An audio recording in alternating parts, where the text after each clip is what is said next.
welcome back to my channel. I hope you are all well. If you are new here, I am Sophie, fitness bunny, oh I hate that phrase but we'll work with it, online coach, bikini competitor, currently in her off season, and I'm going to take you through a vlog style video. So I am just making a pre-workout meal. So I'm doing 2 chicken sausages, a fried egg, a bagel and some kind of veggies on the side. So I need to put them in the oven. So I'm using the Hex sausages. Obsessed with these, probably have these once a day. Great source of protein, you know the drill. So I'm also going to season them. If you haven't already got on this hype, this is a roast potato seasoning from Asda. I'm yet to actually try it on roast potatoes, but I've been putting it on everything else. I discovered it whilst I was on prep. I'm obsessed with it. I don't even know how to describe it. It's like a salty, garlicky kind of, it almost acts like a bit of a crumb on whatever you put it on. I don't know, I just love it. So I'm gonna put this on the chicken sausages, a little sprinkle. Amazing, and in the oven they will go. So, because I tried to be a time efficient queen, seeing as I'm self-employed, we do our best. I put them on. I've got some training videos to finish going through, so I'm gonna sit you down and go through the training videos, give feedback to clients. Huge part of what I do in my service. Cannot neglect going through your clients' training videos. If you are a client yourself or somebody into the gym thinking about coaching, definitely sign up with a coach that goes through your training videos. It is invaluable help and info. So let's sit down and do that.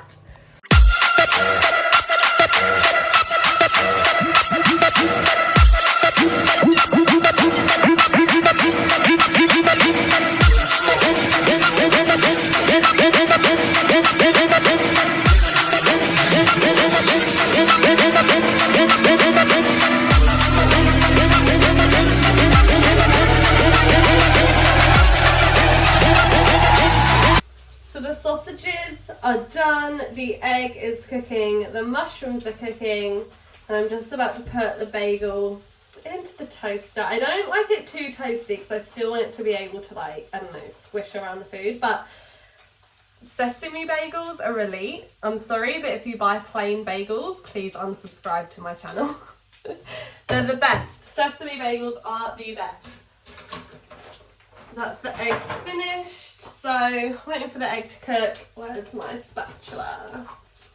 And we got a little bit of mushrooms cooking too to go into the bagel. One thing that I was saying in check-ins today, so I was looking over a client's food diary. So food diary is something that I do quite often for clients because it's one thing to hit our macros, but it's another thing to hit our macros and feel good by our food choices. Now, I am the last person that would tell someone to not eat something and things are good or things are bad. I do not view food that way. However, we cannot expect to feel good, to perform good in the gym, to look good if we don't eat our fruits and veggies, if we don't add nutritional value to a meal.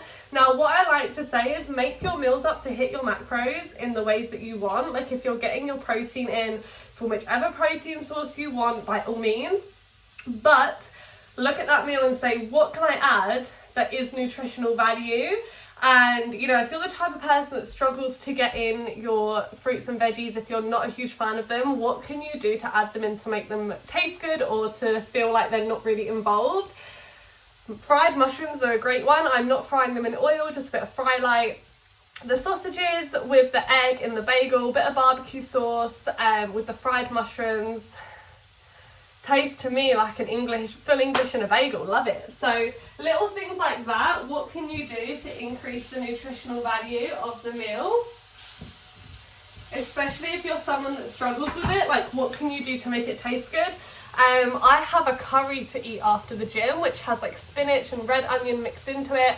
Spinach I think is great. The nutritional value is really high, but not only that, when you cook it in a sauce, it shrinks down. I don't really taste it when I eat it, but you're still getting all the nutrients. So that is one thing I always encourage. And I look over someone's food diary today and I was like, what can we do to bulk out the meals? And you might get to the end of the day and you'll be like, I've had 8 or 9 different veggies and I didn't even notice they were there. That's amazing. So I'm gonna eat this. and then I'm going to take you for my glute day. We've got a glute and ham specific day today, which will be fun. So I'm just on my way to walk to the gym. Once a week I do my glute and hamstring session at a different gym. So I walk there, get some sun, not that it's sunny today, can't get out of the building. And yeah, I'll take you through the session. So I'm going to take you through a voiceover for this training session, glute and ham day. So as you can see, I'm starting on the glute drive. This is a Cutler glute drive at Anytime Fitness. I actually prefer it to the Nautilus. This first set here, I'm doing a top set of 8. So I do 1 set of 8. This was at the heaviest I've done on this so far, 50 per side. I know that doesn't seem like a lot for other people, but that's what we're working with. Moving on to the second set. So I now drop down to do a set of 12. So 1 top set of 8 and then 1 back down set of 12. So I'm taking some of the weight off and putting a lower amount of weight on. So 42.5 on each side for the top set of 12, back down set of 12.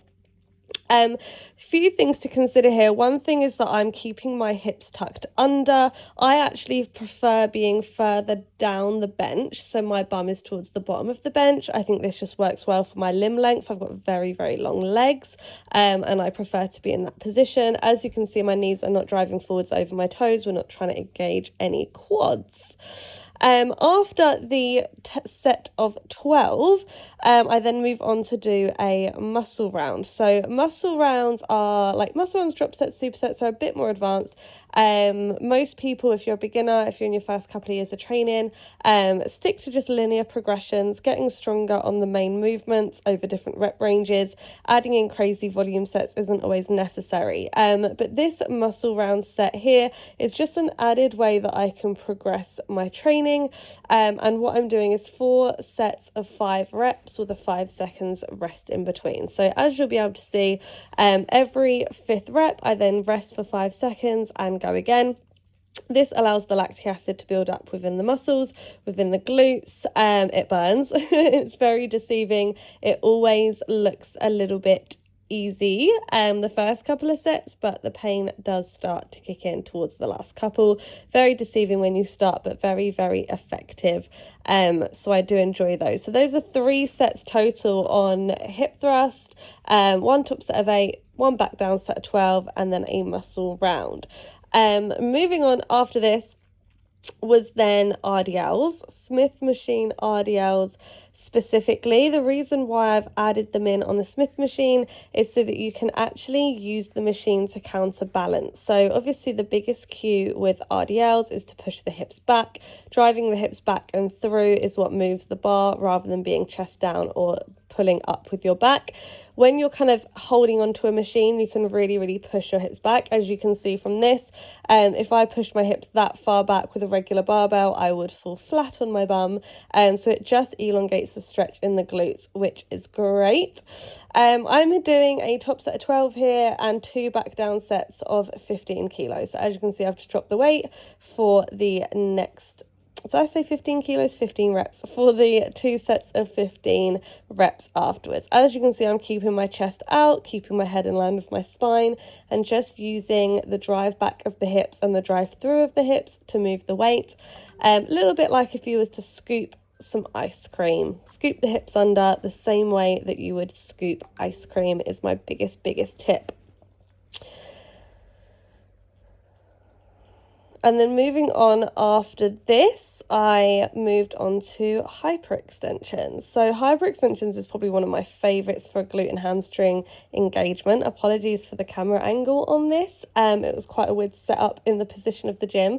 But the biggest tip is to try and get the full range down the bottom of the movement to really stretch out the glutes and hamstrings, and then make sure on the way up you are keeping your hips pressed into the pad and keeping your belly button squeezed into your lower back. Hopefully I'll show from a different angle. Yep, different angle, amazing. So on this I do 1 set of 12 and then I do a drop set afterwards. So here I'm using the 18 kilo dumbbell and then I drop down to just body weight after I've hit around 12. But as you can see, I'm keeping my lower body firmly into the pad, keeping my hips tucked under and keeping my belly button into my lower back. After hyperextensions, I moved on to hip abductors. As you can see, I'm adding in some yoga blocks between my legs and the pads, purely because most machines are made for the size of men, not smaller women, and I just want to increase that range. So a lot of the time you'll find on like an abductor machine that when you bring the knees in, you can't really bring them all the way in without the machine just whacking against itself. So adding that extra space just creates a better range and can just help you hit the glutes a little bit more. But that is all of the session that I recorded. I hope you enjoyed that. Any questions, put them in the comment section below. So that is all that I filmed today. There was a few more exercises towards the end, but I didn't film them. The gym was starting to get a bit busy, but those are the main things I'm doing right now in my glute session. I hope that all made sense. I'm walking home now, and I'll show you my post-workout meal.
Post-workout of dreams.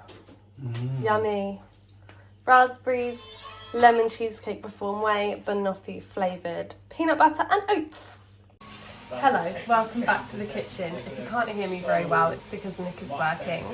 But it's dinner time, so I am doing a really quick and easy chicken and egg noodle stir fry, one of my favourite best meals to make. Because it's easy, the macros are amazing. So let's do it. So I'm frying some chicken in fry light right now. It's coming back. The roast potato seasoning is going on this one too. And then adding just some Italian herbs. Lovely.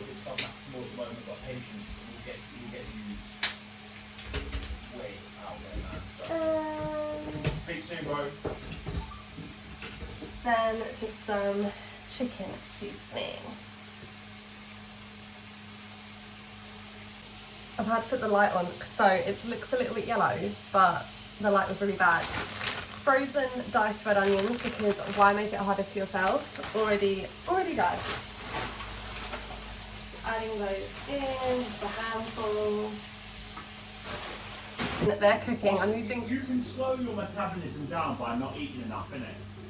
Huh? You can slow your metabolism down by not eating enough, innit? If you're in a deficit for a really long time. Yeah. Who needs that? Who needs to know that? Brief interruption. Noodles are cooking using the fine egg noodles, because egg noodles do have a little bit more protein. And then I'm whacking in the edamame bean and broccoli stir fry, ready made from Aldi. Again, why make it harder for yourself? But then I'm also going to add in extra spinach, what we were talking about earlier, bulking out the nutritional value, and some mange tout for no other reason. Also, why is it called mange tout? Why isn't it mango tout? For no other reason other than it was already open and they need to be eaten within the next couple of days, so need to bulk it out. The other thing that I'm going to add is some lighter than light mayonnaise. This one is 10 calories per tablespoon, so really low calorie. Only reason is because I want the stir fry to bond, and I'm not using oils, because if I use oils then it will bond, and it kind of has that kind of I guess like an oily feel, but it kind of like bonds, doesn't it? 'Cause it's not just, it kind of makes like a little bit of a sauce. That's what I'm trying to say. 2 tablespoons of this, so 20 calories in the whole thing, and it goes between 4 meals, so that's 5 calories per meal, quick maths. So literally barely anything, but it gives that kind of texture that it's bonded rather than just chicken and veg, you know. So I told her like this meal actually ended up making 5. Nick has already got his and I've got 2 portions left for dinner. But this is tonight's, is what it comes out looking like. And what I also add is 15 grams of guac and also 15 grams of sour cream. These are both really good. The Old El Paso ones, I think it adds, look at that, 20 calories, 15 grams. So barely anything, but a good fat sauce from the guac. Adds to the taste. Love it. You're welcome. Final meal of the day, some low calorie ice cream. I've used this one from Asda, caramel popcorn flavour, 186 calories per half tub, which is really nice. I've got a half tub in here with a meringue nest because they are the best low calorie snack ever. Some strawberries and a cookies and cream 0 calorie syrup because cookies and cream is cool. So I'm going to put that on, or if I can do it with one hand. Squeezy squeeze, lovely. So this whole bowl is literally about 230 calories, 240 calories, but it's really nice. End of the day, let's eat. It's now the next day. Yesterday kind of turned into a bit of a full day of eating without really planning to, but I hope everyone kind of took something away from the glute session. I've got hair stuck to me, it's really annoying. I also got a delivery that I was going to show you, and it is my own yoga blocks. So where you would have seen me use the gyms yesterday, I'm just going to open these up. You would have seen me use the gyms yesterday during the abductor machine. I can't open them, I don't have any nails. 1 second. Yeah, during the abductor machine, you would have seen me use them to get that extra range. So I decided I was going to buy my own, purely because I do most of my training at a different gym out of Rise, and they don't have these yoga blocks, so at least I don't think that they do. And there's a couple of machines there that are really not made for me, being a female, that I think they'll be useful for, especially the lateral raise machine, you know, the one where you're like, eh. So I'm going to take them with me today and try them out. I'll probably show you in a different video or on my Instagram because I'm going to cut this video here. But these were literally like, I think £7-8 from Amazon. I literally just typed in yoga blocks. I'm going to keep them in my gym bag or in the cupboard at the gym, we'll see. And just make sure I can fit into the machines. There's multiple ways that you can use them, to be fair. But yeah, obviously I've got them in blue because body by size. And yeah, I'm going to see how they go. But anyway, I am going to leave this video here. Don't forget to like and subscribe. Thank you so much for watching as always. If you do have any questions, as ever, just drop them in the comment section below. I'll get back to them in the next video. But yeah, thanks so much for watching and I'll see you in the next video.